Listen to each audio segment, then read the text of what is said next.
is CNN Breaking News. The top story of this hour is President Obama's farewell speech to his country in Chicago. Obama's farewell speech highlighted the ways in which the United States has grown over the years of his presidency, and what the future may hold for both Americans as individuals and collectively as a nation. President Obama mentioned how, if we don't create opportunity for all people, the disaffection and division that has stalled our process will only sharpen in years to come. This central message relates with novel Lord of the Flies, which was also written in a time of conflict. In the story, when the boys first arrive on the seemingly utopic island, Ralph attempts to assert himself in a similar leadership style to that of Barack Obama. He diplomatically tries to instill a sense of order, authority, fairness, and justice for all the boys on the island, and he actively works to discourage the sort of disaffection and division to which Obama refers in his farewell speech. Over the duration of Obama's two-term presidency, he has been repeatedly criticized by African American communities for failing to address ongoing racial issues. President Obama attempts to address this by appealing that it's just not African Americans who face these racial problems on a daily basis. He broadens the scope of his appeal to embrace all races and cultures, focusing not on obvious differences, but on unifying common denominators. He also mentioned the average middle-aged American who may seem like he's got all the advantages, but who's seen his world upended by economic, cultural, and technological change. This reference to time of change and serves as a reminder of America's long history of racial tensions and inequality, stretching back to pre-civil rights era.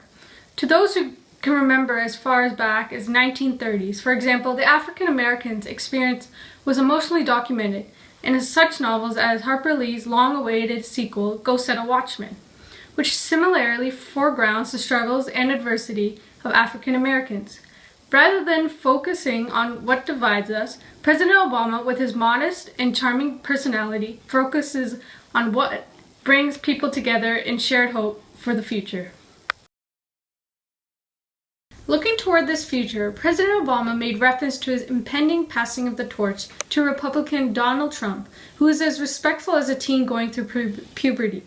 This was greeted with boos throughout the room, yet America's leader maintained his sense of composure, referencing that the nation's greatest strength is the powerful transfer from one president to the next.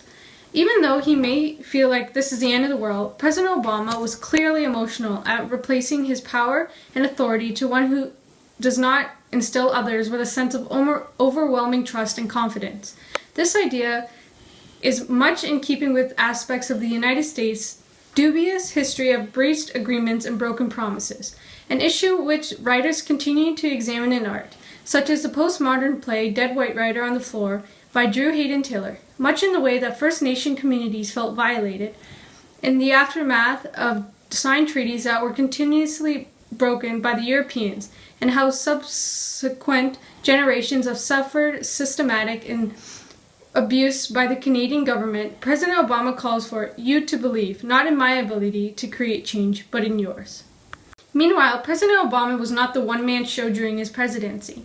He praised First Lady Michelle Obama on many occasions for taking her role with grace and grit and style and good humor, and making the White House a place that everyone belongs to.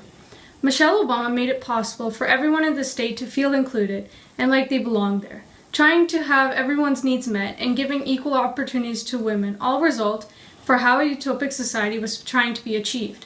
She made it possible for women of all ages to be heard and say what they want. Michelle made a lot of changes around the world. She built schools in developing countries and increased the education for girls for about 15%. A lesson that can be learned from this is to give everyone a chance. In addition to giving people chances, there are other countless lessons to be garnered from President Obama's memorable farewell speech from his hometown of Chicago, in a conscious attempt to bring it home and deliver his final words, not from where he held office in Washington, but instead where he is from, with the emotional message to all that home is where the heart is, and there certainly was heart in his message, that everyone holds the powerful capacity for change. President Obama alluded to his own humble origins, about how growing up he was filled with the same uncertainties and anxieties as everyone else, yet he was able to become successful as an individual and as a nation. This really makes you think of what you could do next for your country. What's your next step? This is Simran Sidhu, and on behalf of CNN News, we thank you for tuning in.